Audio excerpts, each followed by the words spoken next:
Hello and welcome to Jersey Matters. We are very pleased to have as our guest this week Elena Gorakhova, who is the author of A Mountain of Crumbs, that was your previous book, and currently author of The Russian Tattoo. Is it fair to say, first of all, Elena, thank you for being here.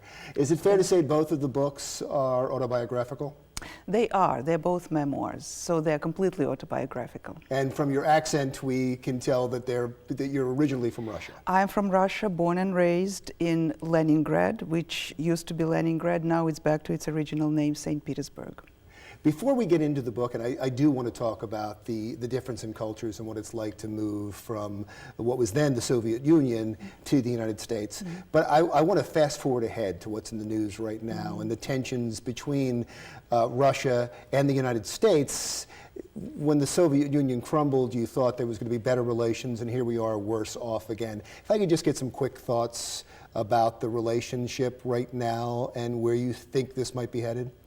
Yes, when communism fell in 1991, we were all euphoric. There was really this feeling of euphoria in Russia that finally, 70 plus years of communism are gone and we're going to enter a new democracy. And then unfortunately, there was a decade of many crises, financial crisis in Russia, and lack of sort of government. There was no government that could take control of the country, and that gave rise to Putin, who is a KGB operative, who was a KGB operative under the Soviet Union, and who took power in 2000 and gradually and very deliberately, I think, returned to the authoritarian state.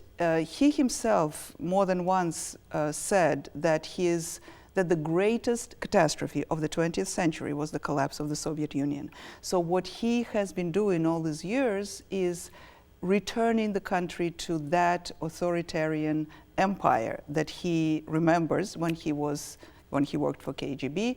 And this is where we are now. Unfortunately, we are back to Cold War, and we're back to the time when I was growing up there in the 1970s. I left in 1980, 1960s and 1970s. We are back to the time of tension, of Cold War, of juxtaposition, and of Russia cutting itself off of the world, unfortunately. And that's why I brought it up first, to go back, because I do think you're exactly right, the way you put it, that we're back to square one in many ways in the Cold War. But there is a longing, if you believe media reports, there's a longing by many in Russia for that time, that they believe that they were a supreme power then and they've lost that. Do you understand that? Yes, that is very accurate, what you just said. There was a loss of of a great amount of territory after the collapse of communism, because all those republics, such as Ukraine, Azerbaijan, and many others, became countries. They became their own countries. So Russia lost territory and influence, the influence in the world. It was no longer that great mighty power that Russians or Soviets believed they were. And that caused humiliation. There was this national humiliation. And when Putin came to power in 2000, he said to the people, I'm going to restore our old power, our old might. I will make Russia a great power again. And this is, I think, why his ratings are so high and why people support him so much. It's because he promised order.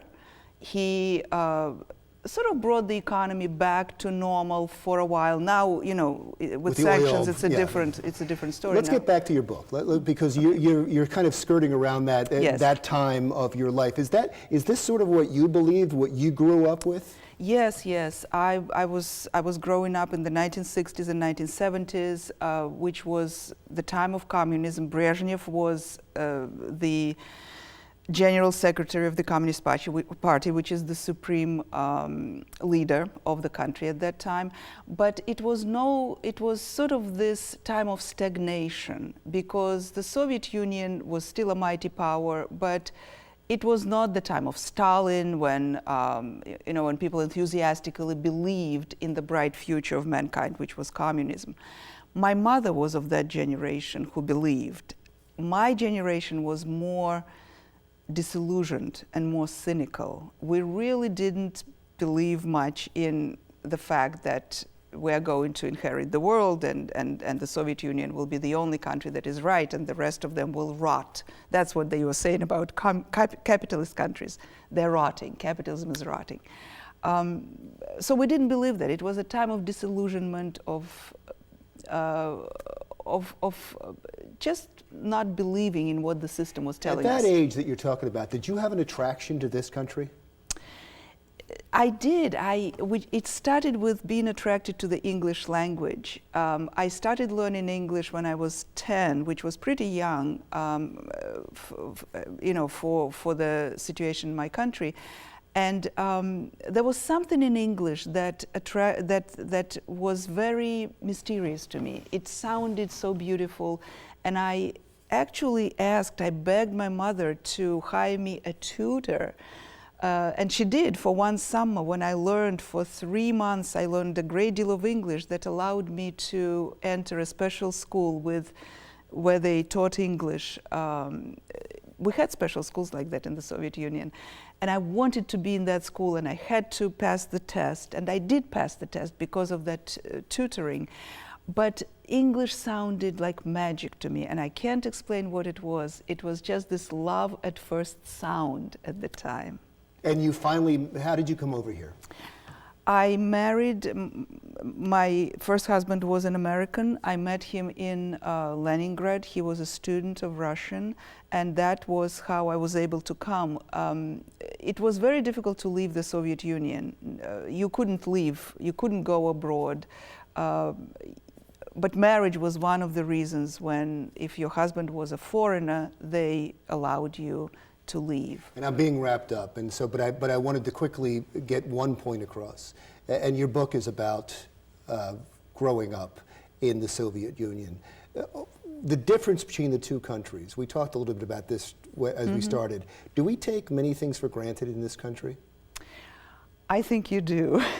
I think you take a whole lot for granted. And I realized that when I first came here, and this is what Russian Tattoo is about. It's about this clueless immigrant from the Soviet Union and culture shock that you experience when you come here.